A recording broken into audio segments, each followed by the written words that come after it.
Assalamualaikum warahmatullahi wabarakatuh. Perkenalkan, nama saya Maitza Aisyidiyah Firdaus. Saya akan menjelaskan tentang konsep ekonomi Islam. Islam sebagai agama yang mengatur tentang kehidupan manusia secara komprehensif dan universal, baik itu dalam hubungan dengan Sang Pencipta maupun hubungan dengan sesama manusia. Ekonomi Islam adalah pengelolaan atau aturan-aturan rumah tangga, baik itu bangsa, negara, dan dunia, yang bertujuan untuk menciptakan barang dan jasa untuk memenuhi kehidupan sehari-hari yang berlandaskan kepada syariah Islam. Dasar ekonomi Islam terbagi menjadi tiga sesuai dengan pilar pokok ajaran agama Islam. Yang pertama itu ada aspek akidah, yang kedua aspek syariah, dan yang ketiga aspek akhlak.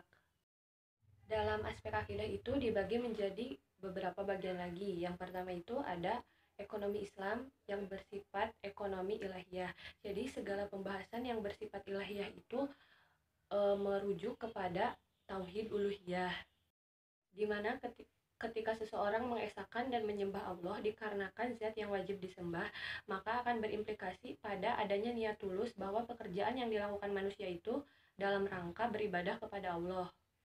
Termasuk ketika seseorang melakukan aktivitas ekonomi, baik itu dari skala mikro maupun makro, seseorang itu haruslah ingat bahwa kegiatan yang dilakukannya itu adalah bentuk ibadahnya kepada Sang Pencipta. Dalam kondisi seperti ini, alam bawah sadar seseorang itu akan menolak setiap pekerjaan yang dianggap tidak baik dan dapat merugikan orang lain. Yang kedua, ada ekonomi Islam yang bersifat ekonomi rabaniyah. Jadi, ekonomi Islam yang bersifat ekonomi rabaniyah itu berpijak pada tauhid rububiyah, di mana seseorang itu harus mampu memanfaatkan segala sesuatu di dunia ini dengan sebaik-baiknya, sehingga bisa membawa kemaslahatan bagi masyarakat. Yang ketiga yaitu asma.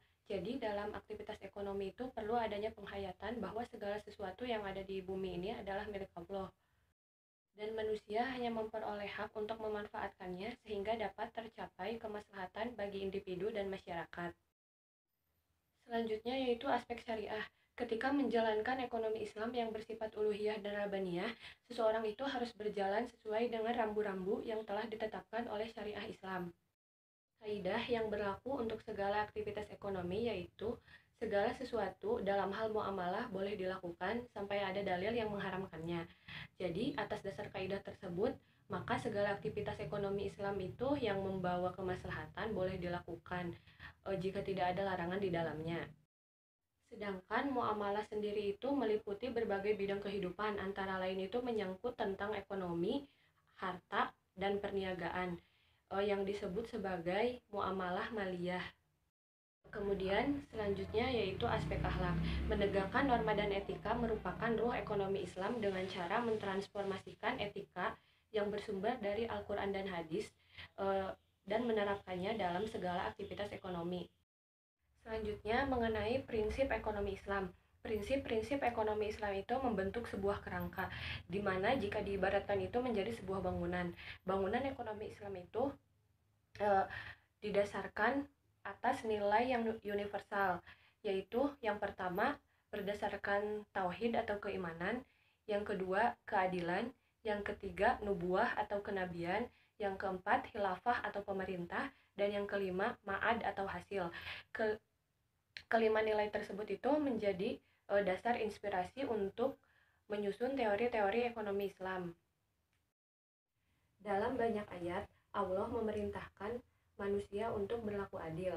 Islam mendefinisikan adil sebagai tidak menzolimi dan juga tidak dizolimi. Implikasi ekonomi dari nilai ini adalah bahwa pelaku ekonomi tidak diperbolehkan mengejar keuntungan pribadi apabila hal tersebut itu dapat menimbulkan kerugian kepada orang lain. Dalam Islam, pemerintah memerankan peran kecil namun sangat penting bagi perekonomian. Peran utamanya adalah untuk menjamin perekonomian agar tetap berjalan sesuai dengan syariah dan untuk memastikan agar tidak terjadi pelanggaran terhadap setiap hak-hak manusia. Semua ini dilakukan dalam rangka mencapai maqasid syariah atau tujuan-tujuan syariah untuk memajukan kesejahteraan semua manusia. Dalam melakukan aktivitas ekonomi juga harus meneladani sifat-sifat Rasulullah, diantaranya itu sidik, amanah, tabligh, dan fatonah. Kemudian selanjutnya yaitu tujuan ekonomi Islam. Tujuan ekonomi Islam adalah untuk mencapai kemaslahatan bagi umat manusia, yaitu dengan cara mengupayakan segala aktivitas demi tercapainya kesejahteraan manusia. Aktivitas lain untuk mencapai kemaslahatan yaitu dengan cara menghindari diri dari segala aktivitas yang dapat menimbulkan kerusakan bagi manusia. Cukup banyak tuntutan Islam yang mengatur tentang kehidupan ekonomi umat yang secara garis besar yaitu sebagai berikut. Yang pertama, Islam itu menempatkan fungsi uang sebagai alat tukar dan bukan sebagai komoditi, sehingga tidak layak untuk diperdagangkan, apalagi mengandung unsur ketidakpastian atau spekulasi. Kemudian yang kedua yaitu riba dalam segala bentuknya itu dilarang. Terakhir dijelaskan dalam Al-Quran, Quran Surat Al-Baqarah ayat 278 sampai 279 tentang pengharaman riba. Meskipun masih ada sementara pendapat, khususnya itu di Indonesia, yang masih meragukan apakah bunga bank itu termasuk sebagai riba atau bukan. Sesungguhnya itu sudah menjadi kesepakatan para ulama, ahli fikih, dan Islamic banker di kalangan Islam yang menyatakan bahwa bunga bank itu adalah riba, dan riba itu diharamkan.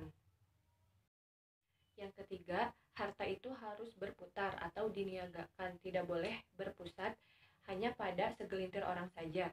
Dan Allah itu tidak menyukai orang-orang yang menimbun harta sehingga menjadi tidak produktif.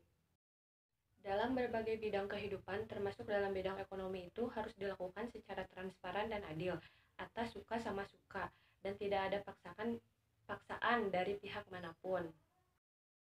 Kemudian selanjutnya, Islam itu tidak memperbolehkan untuk mengkonsumsi segala sesuatu itu secara berlebihan, juga hidup mewah dan bersikap angkuh. Kedua hal tersebut itu dijelaskan masing-masing dalam Quran Surat Al-A'raf ayat 31, juga Quran Surat Al-Isra ayat 16.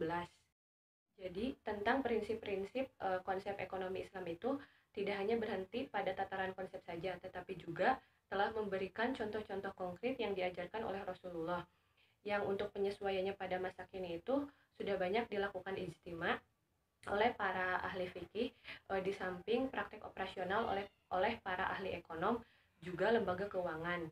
Sifatnya yang universal itu, maka tuntutan Islam tersebut itu diyakini akan selalu relevan dengan kebutuhan zaman. Dalam hal ini itu sebagai contoh dalam pengembangan lembaga keuangan Islam, yaitu seperti asuransi dan juga perbankan. Demikian yang bisa saya sampaikan. Mohon maaf apabila banyak kekurangan. Wabillahi taufiq wal hidayah. Wassalamualaikum warahmatullahi wabarakatuh.